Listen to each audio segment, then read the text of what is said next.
Good afternoon, dear televiewers. Welcome on the midday edition of the news on Reflect Afrique Television.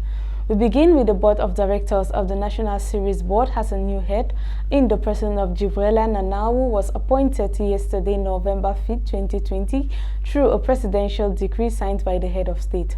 In 2018, Jibrila Nanau was sent on pension right from her post of Inspector General at the Ministry of Finance. She was replaced by Yenke Ndela Bert. The National Cereal Board has for a long time continued to effectively play an important role in national food security through procurement, management and distribution and the sale of strategic food reserve stocks. The board also produces and distributes subsidized fertilizers on behalf of the government, a move which has greatly increased yields in the country. Victims of the October 24th incident at the Mother Francisca International Bilingual College, Fiango Kumba, have been laid to rest yesterday, November 5th, after a sorrowful ceremony at the amusement park. The final journey ceremony of the 7 pupils was chaired by the Prime Minister and Head of Government, Chief Joseph Dion Gute, who was present to console the families and extend condolences of the Head of State, President Paul Biya, and his wife, Chantal Biya.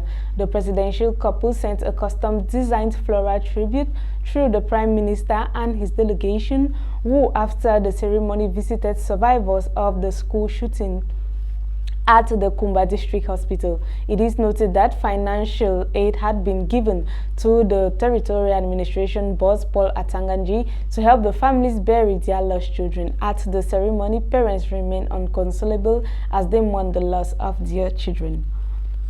Today, November 6, 2020, marks 38 years since President Paul Biya became the president of Cameroon.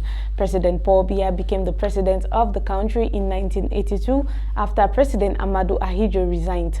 At 87 years old, his supporters, friends, and politicians of the leading Cameroon People Democratic Movement political party, that's the CPDM, organized ceremonies to commemorate his leadership each year. Ahead of today's Memorial Day celebrations have been kept low-key due to the global coronavirus pandemic and recent attacks, especially in the crisis region.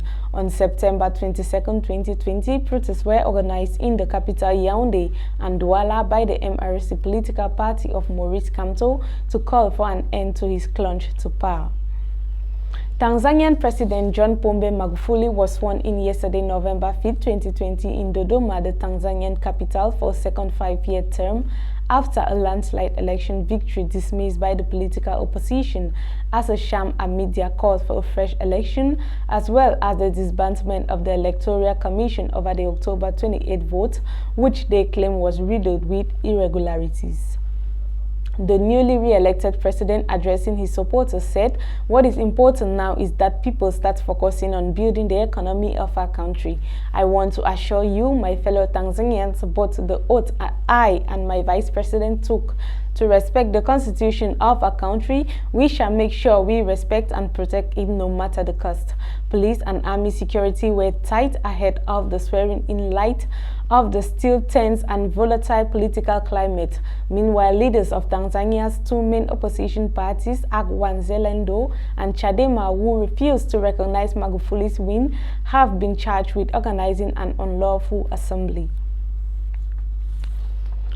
The International Criminal Court, ICC, has opened an investigation into the EndSARS protests in Nigeria, which began in Lagos on October 8 and was completely and repeatedly dispersed by police in Lagos and Abuja. Live bullets were reported to have been used in some cases. While that was happening, the Lagos and Abuja gangs targeted EndSARS groups at different localities with armed weapons. Nigerian army troops reportedly opened fire on unarmed civilians at Lekki Toll Plaza in Lagos on October 20th. Countries and foreign bodies have pressed for prosecution of those responsible in an incident that resulted in multiple fatalities and injuries. Police said 22 officers were killed and 205 stations burnt during national protests. The International Criminal Court has assured that the findings of the formal inquiry into the crimes committed during the protests will be made public. Dear viewers, thanks once more for your kind attention. Another edition comes up at 7 p.m. with me, Promise Fossil. Stay tuned to Reflect Afrique Television and have a good day.